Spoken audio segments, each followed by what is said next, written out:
Football.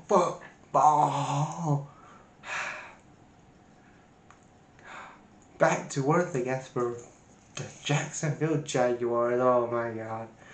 You know, they have these kind of seasons where, they reach the playoffs and you think they're going to do something, and then back to earth, back to where they belong, where they're being an absolute dumpster fire. You're loving it because, again, it's football.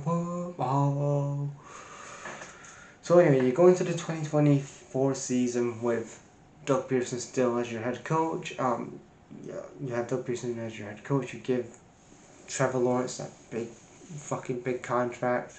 Well, yeah, you have Trevor Lawrence on a big deal. He got paid the year before. And then you go into the 2024 season. You make some big signings in the free agency. In the 2024 offseason, you get Gabe Davis from the Bills, Terrell Edmonds, and then you get Devin Duvernay from the Ravens on the running back side. So again, you made some pretty good additions on signings. Art Armstead had a fantastic. He had a good year in Jacksonville. He was Defensive Player of the Year for the Jags. So again, he had a good defensive year. But ultimately, it was really another kind of, you won 4 games all year. Absolutely, you lost to the fucking Bears. Football, you lost to the fucking Bears. Like, you lost to a Matt Eberflus fucking Bears team. But they're 4-13. They were 3rd in the AFC South. Didn't make the playoffs this year. Doug Pearson was fired at the end. They waited till the end of the season to fire Doug Pearson. He should have been fired after the Bears game. I mean, how the fuck do you lose to a Matt Eberflus-led fucking team, for God's sake? Again, you look at people on this roster. Evan Ingram, you can move out. Really, there's a lot of people on this roster that you can move on from. I'll talk about that in a minute. But passing yards, it was 24th out of 32, so it was really bottom of the barrel of passing the ball, especially with a franchise quarterback in Trevor Lawrence. There was 24th out of 32 rushing yards. There was 26 out of 13 points for. There was 26 out of 32 points against them. They had the worst defense. Even though with Art Armstead, he was the savior of that team defensively. There was 27 out of 32. They would have been a lot lower down in the a lot lower down without him in the team, but. Yeah, it's one of those. Trevor Lawrence only had 2,045 passing yards.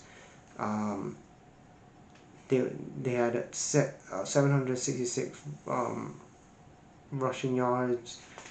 Brandon Thompson Jr. had over 1,000 receiving yards. So again, he didn't have a bad season, but he's doing a lot better. Again, you look at this roster: Evan Ingram, Etienne. Tank Digby, Tank Digby, I would keep him, but Christian Kirk, move him on, move Evan Ingram on. I think, again, some of these guys on this roster have been on this roster for too long, part of some old regimes, especially the Evan Ingram and the Christian Kirk thing. The whole Christian Kirk and Evan Ingram have got to go. But again, at the end of the season, the Jags fired Doug Pearson at last. They finally did. They fired Doug Pearson. But again, they kept Trent Baalke for a few more weeks.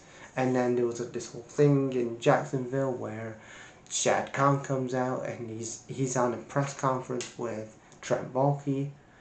And he's like, if Liam Cohen doesn't want to, if Liam Cohen doesn't want to become want to work with Trent Baalke, then ultimately Trent Baalke will get fired, and he's sitting right next to Shad Khan as he's saying this. So the whole thing with fucking Liam Cohen, so you have Shad Khan, before he even gets to GM, hires Liam Cohen. So the whole thing with that, the whole disaster with fucking the Buccaneers and the fucking Jets. So the Buccaneers was like, Liam Cohen wasn't going to go to Jacksonville, and then Lincoln actually took himself out of the Jacksonville job because again, the Bucs were like, oh, we'll give you this, we'll make you the highest offensive coordinator, highest paid offensive coordinator in the league.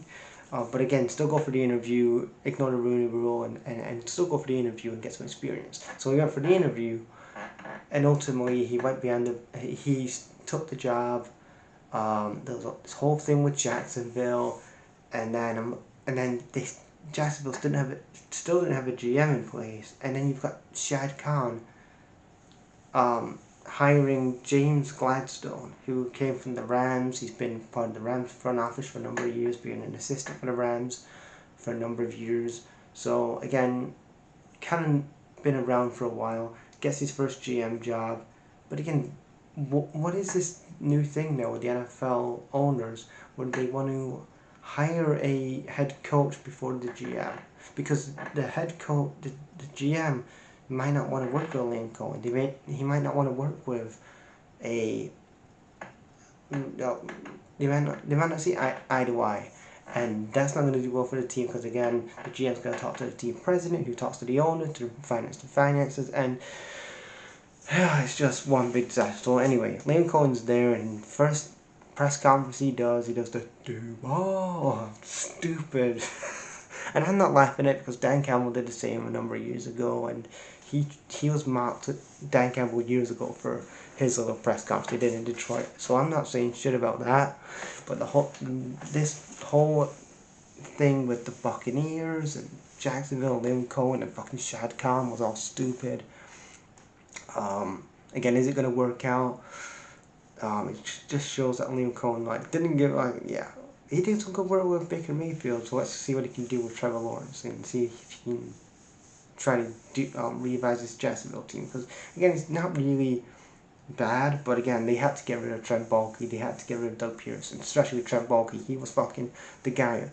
You had two, I did a video on this, so I'm not going to go too deep on it, but under Trent Baalke, he fired 3 or 4 head coaches, he hired 2 head coaches, Urban Meyers and Doug Pearson, and I mean, after the whole Doug Pearson experience, after the Urban Meyer experience, he should be fucking fired, especially from his time in the 49ers. But they kept Trent Baalke along.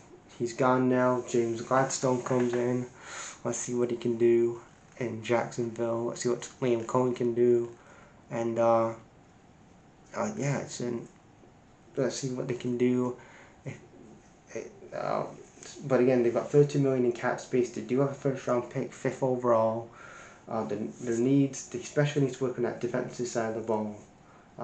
They need to work on the defense. They need a defensive line. They need a cornerback, defensive line. They need a wide receiver because again, they was 24th in passing yards. They need somebody for Trevor Lawrence to throw to that's going to be an elite level wide receiver. They need an offensive tackle to protect Trevor Lawrence. They need an edge, a safety, an inside linebacker. So again, there's a lot of needs, but again, you have a first round pick, 5th overall. You have a second round pick. You have 2 third round picks. You have a third round pick. You have 2 third round picks, 2 fourth round picks, 2 fifth round pick, 2 6th round picks, and a 7th round pick. So again, you've got a lot of things you can go, but you got about $32 million in cap space. You can release a couple of guys like Christian Kirk and Etienne, and you can release Evan Ingram. You could just release, because again, none of those guys I just mentioned are going to really be game changers and win you championships. So if you're going to do a true rebuild, it's going to do just release the players I just said, but ultimately it's football, whatever. Yeah, bye guys.